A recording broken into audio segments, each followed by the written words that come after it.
Good morning, good afternoon, good evening, wherever you are, and thanks for stopping by once again. This particular portion of the video is very short.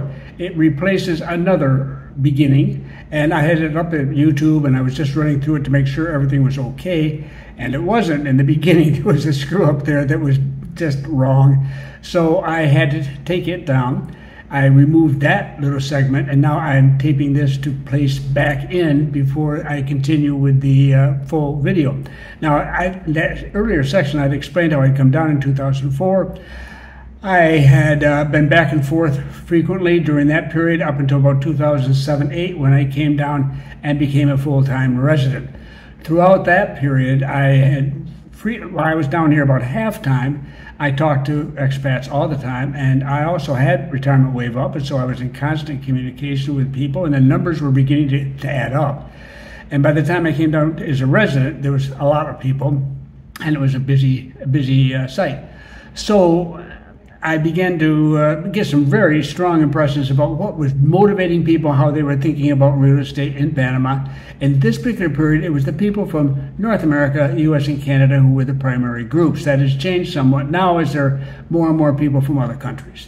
Anyhow, I got to that point, and then I was going to talk about what I found when I was down there and talking to people, and that's when I had now turn over to me. Thing is that I was soon surrounded, from very early on, by people who were so excited. They had come from the U.S., from Spain, and certain other selected real estate markets in the world that were growing, and whose prices were rising quickly. Americans will remember the great housing bubble of that time was getting rolling then.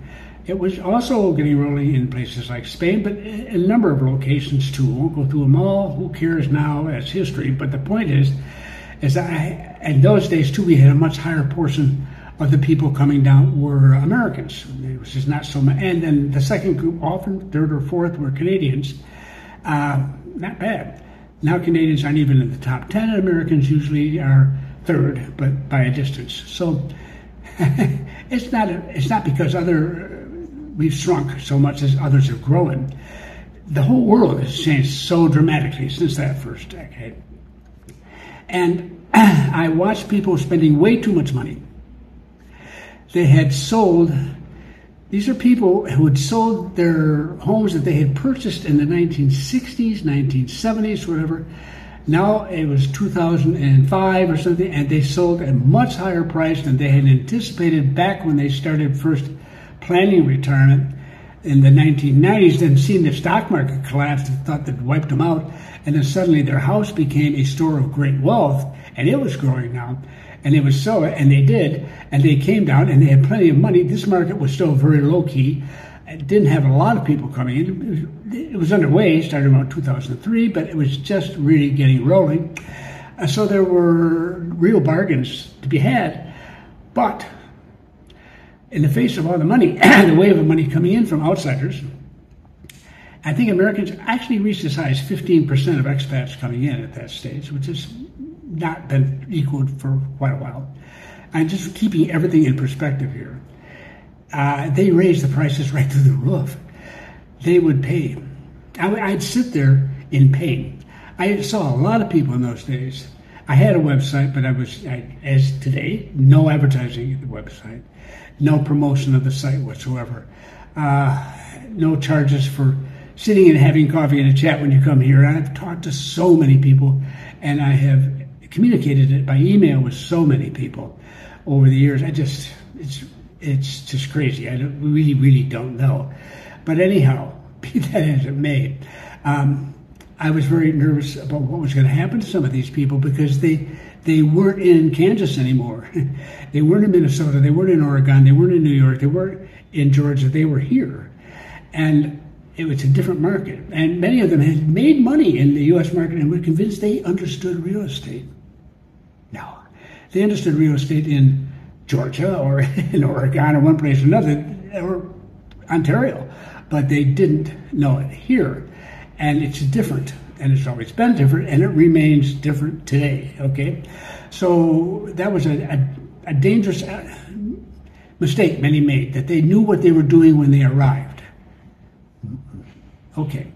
They're smart people, they can catch on and so on, to a point. But I saw people make very serious errors, and you didn't want to rain on their parade, they got upset. And the moment I would say, well, that may be an awful lot to pay for a property like that. You can find a cheaper property. I think it's every bit as good. And the moment I did, I get these looks like, oh, we have an agenda here, do we? Oh, you want to sell something, do you? Oh, now we get... I said, okay, fine. I shut up after a while. I just go for it. Yeah, good luck to you. It didn't work well, and I finally came to that day, seeing this lovely couple. I'd seen them maybe 3 times before when they were down.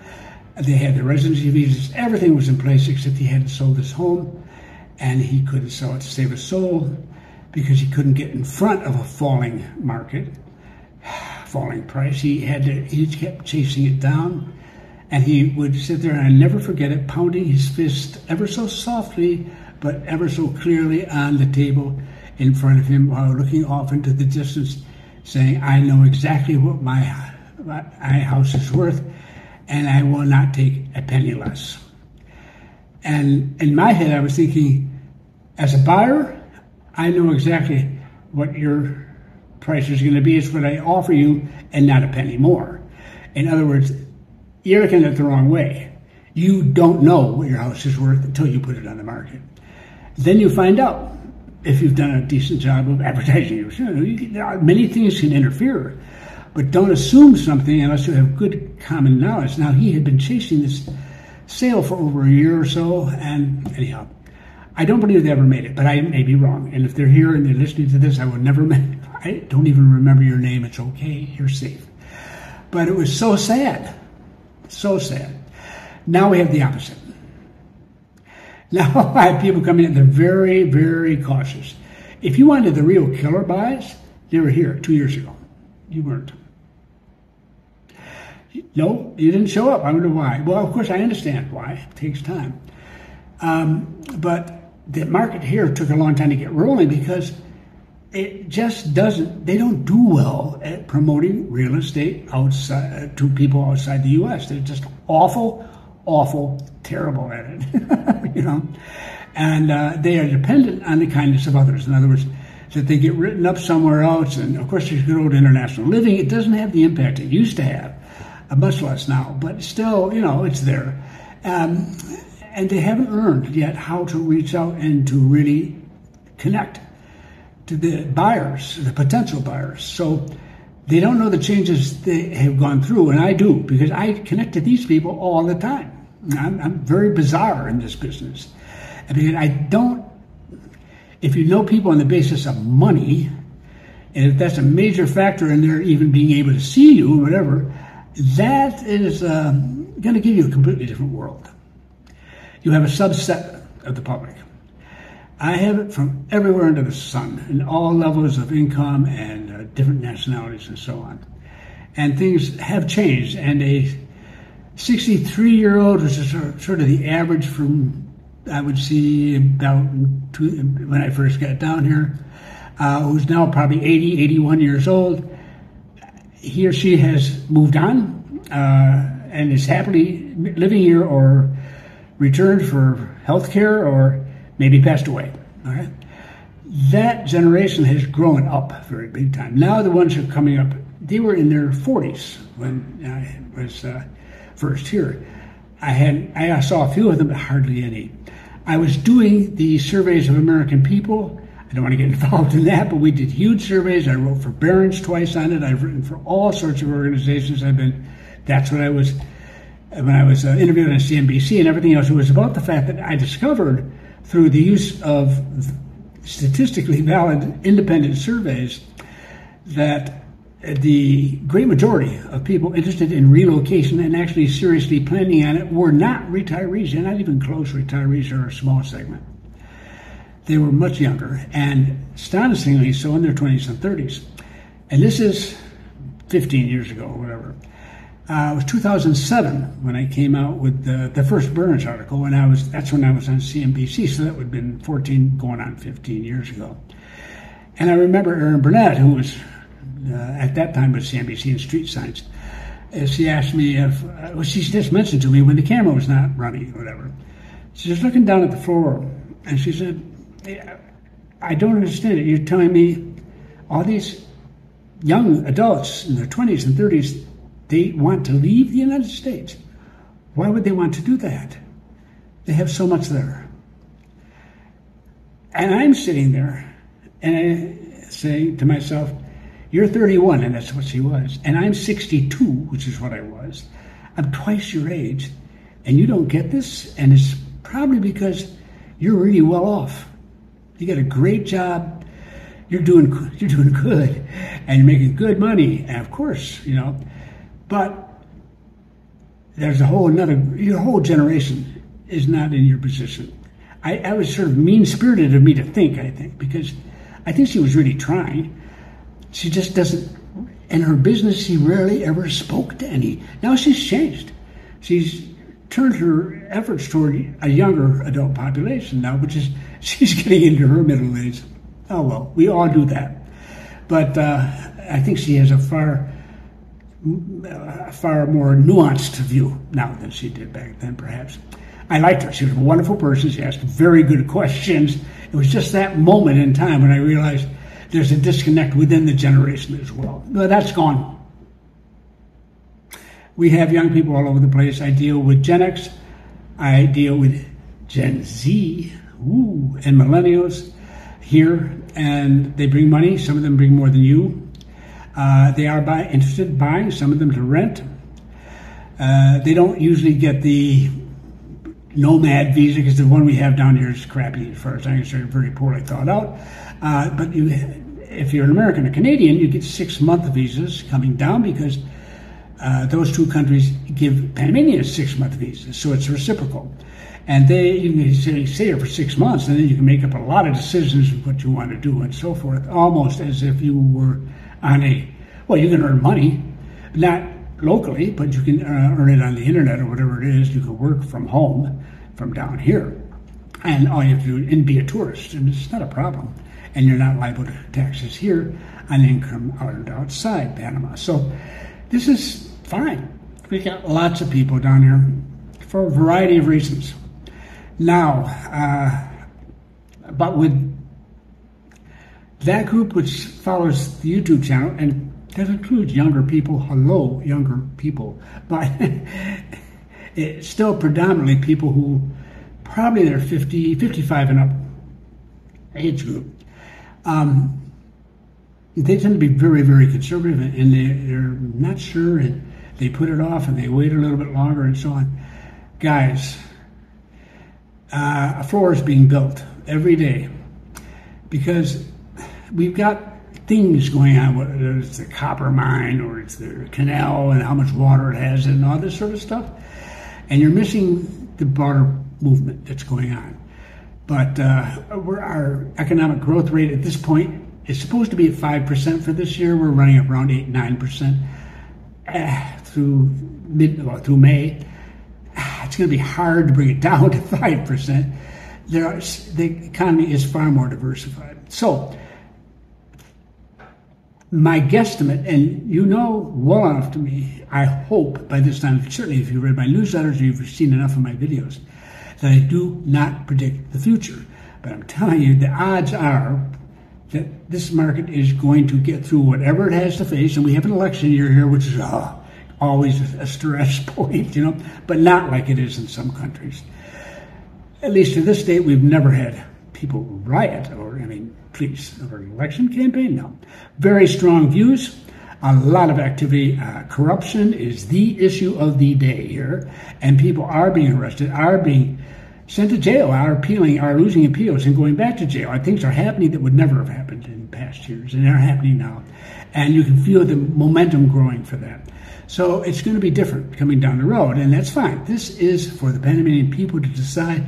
I have watched them through election in 2004, 2009, 2014, 2019. Now here we are with 2024, May 5th, the first Sunday in 2024, in May. Pardon me, the first Sunday in May is the election day for everybody who runs for office here in Panama. They're all the same day.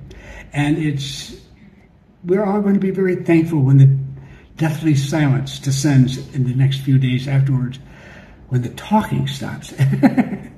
The advertising, you know what it's like. If you live in a democracy, you know exactly what I'm talking about. But we'll be going through that, and it's going to have its tense moments. But generally speaking, people have always held together. We've always acted as one society here. I have confidence in Panamanians, total, and so I stay out of their politics completely. I'm not going to. I've seen people endorse Canada.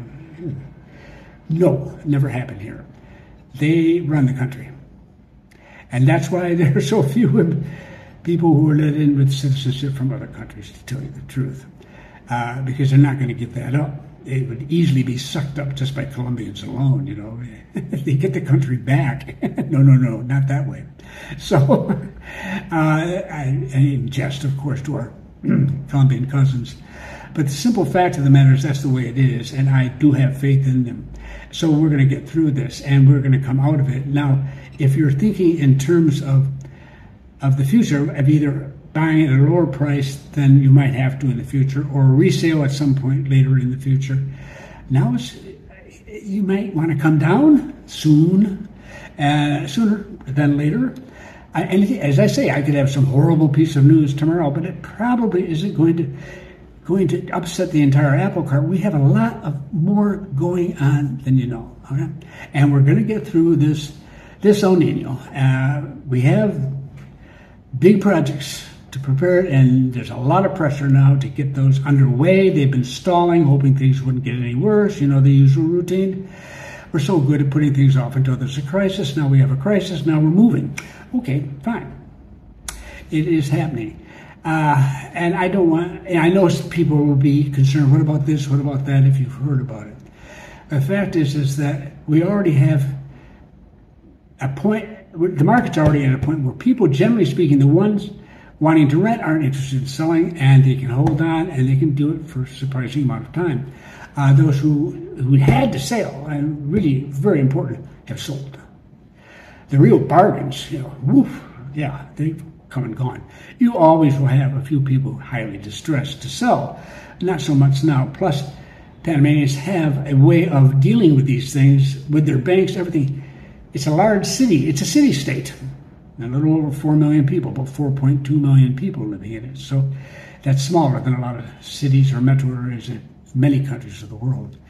So we're pretty solid in that respect. You don't have desperation.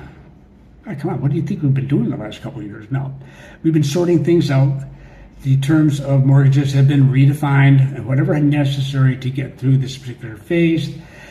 So no big panic here. But the worry is that prices start to rise. And what a market this small can be moved by something relatively small in comparison to the world as a whole. And 20 years ago, that would be something like being number one in International Living's 10 best places to retire. Big news, headline, you know, in the papers. Now it's like he was even mentioned. You know, it isn't that anymore. We're in a different world. Our growth rate is huge, and our per capita GDP is the highest in the region, and our tax level of citizens, the lowest in the region, and our minimum wage, the highest in the region, and on it goes. You know, we're in a different place, in a different position than other countries. And here's the boot, is that many people come expecting to negotiate with a Panamanian for a rent or sale. Well, maybe. If you're in the metropolitan area, though, I say at least 50-50, maybe 60-40, that you'll be talking to somebody else. Oh my gosh. You can talk to a Belgian, a German, a Japanese, an Indian, Pakistani, a Colombian, a Venezuelan. Of course, you have a lot of those. I had a Guatemalan who, properly licensed, was my agent in getting into the place I'm in now. It's owned by a Venezuelan, and he has a property manager Venezuelan here in Panama to keep an eye on the property. She's there if I need her. But who is living and working in the Netherlands. So this is so typical, so typical. So you could be standing across in a room with a Russian. How is that, huh? Or an Indian, and I mean from India, or any of a number of other places, anywhere in the world, anywhere. And that person is the person you're dealing with. That's not the kind of market you're coming out of. Now, there are places, say in the U.S. and elsewhere, where foreigners do buy a lot. But it's different here. I mean, it's just run of the mill. And if you're an American, nobody's impressed. I mean, they're not depressed. They've been with them for over 100 years. It's just another American. It's nice. We like you. You're nice people. You don't get any breaks. Okay? And why should you? No. Please. So the simple fact of the matter is that when something comes along that can ignite some interest, and we're a small market where 1,000 buyers could really upend things, out comes an article that's just came out 2 days ago in Forbes. And now Forbes writes on Panama from time to time. We're one of our favorite countries. But this is very straightforward. It's on real estate. The guy who wrote it did an extremely good job. He has done his research. It is very positive. I assure you, most of us are saying, whoa, I want to live there, you know. But he's really directed toward an upper income crowd. He doesn't, I just can't tell you, you know, and great photography and great story. It's much longer than I expected, than you normally get. But more power to him. He did a very fine job of it. It will have an impact two ways. One is it's going to be used as a marketing tool here by everybody and their brother. All right? And I will be leaving you with a link. You can see it yourself on the web. Forbes is a subscription thing, but if you don't have a subscription there, they usually let you have several free visits before there's a problem. You have to register or anything else. So if you don't go to Forbes normally, go, and they'll probably, I'm sure they'll let you in, but it'll be the link for that down there. You can also, when you're there, you can either read it, it's long, you can hear it. It's also done in sort of like a podcast way style, if you're trying to do something else and you just want to hear about it. Whatever. It's a great marketing tool, and it's going out to a crowd that has been interested in the past. We have quite a few of these upper income people here. They are among the first to come down here now, and this could definitely add to it. And they have a tendency of attracting the attention of others who are upwardly mobile, but maybe not quite as well off as they are. And, you know, we become the thing to do. It's like Portugal was, and now it's beginning to calm down a bit there. Portugal has changed its rules. Panama's been in that position before. It could be in it again. This is the sort of thing that I look at very carefully because I know it's going to become widely known, and for good reason. And it's going to have an impact. Whether it's the one thing, I don't know. I just don't know. But it's this sort of thing that catches on, and then suddenly we've been in the New York Times style section, I don't know how many times it pops up there. Been a while, about time they did another one, I think. But anyhow, but in a number of other locations as well. And we're, not only is this likely to bring us some business, we have large conferences coming down at the end of this month. We have like 12 to 15,000 delegates coming for one convention, you know, this sort of thing. Now we have something to share with them that way too. But above all, it's the market of sellers, the people here, that Brazilian, that Russian, that Indian, that Venezuelan, that German, and so on, who owns or is renting or selling the property that you may be interested in. And their idea is, whoa, aha, maybe I ought to raise my price. Maybe I'm going to be a little tougher to negotiate with right now. And this is the sort of thing that really catches the eye. Little countries don't get this kind of publicity very often. We've received a lot of it in the past, but there's been a quiet period here for a year or two. I think a lot of people expected awful things were going to happen, and they didn't. And we came bouncing back very solidly. So after a year of bad publicity because the GDP fell because we closed down, we came back up so far, so fast that, wow, it really impressed a lot of people. That's it. Now, I'm not going to promise you anything because nobody in his or her right mind ever believes anybody who says, I know what the price is going to be, I know what's going to happen. Don't do that. It's easy to get emotionally pulled into it. I should be sitting here with a margarita in my hand, sitting out by the swimming pool, and all sorts of gorgeous ladies running around, or something of this sort, or gorgeous men for some, mixture these days, and fine, and you attract attention, and everyone's, oh, they live the life, oh, this is so wonderful, and you need to understand what you're getting into a really good deal, and it's a place where you're fortunate to get what you're going to get. This rental and sales thing is going to change, and it could get cheaper, but it's going to be for the wrong reasons, and it's probably going to be something global. And even then, there'll be places people go, and this is one of them, when they seek haven from troubles at their home. A country here with no military. It does not arrest people and throw them all in jail and things of this sort, where democracy is in order, where the free enterprise system is operating, and markets do go up and go down as well. So you've got a certain freedom, openness here. At the same time, dedicated to certain things like climate change. Get over it. If you can't handle that, you might as well go somewhere else. We are now into that, and we have plenty of evidence piled up, plenty, and it's all we need, and we're not really at the point of discussing it any longer. The question is how best to do it, and that's where we're having our problems, is what's the best way to deal with it? That's a different story. But do we have something to deal with? Yes, we do. And that's good, because elsewhere it's not so much the case. But part of that reason is because we will have the resources to deal with it, and in ways that other nations could only hope to have.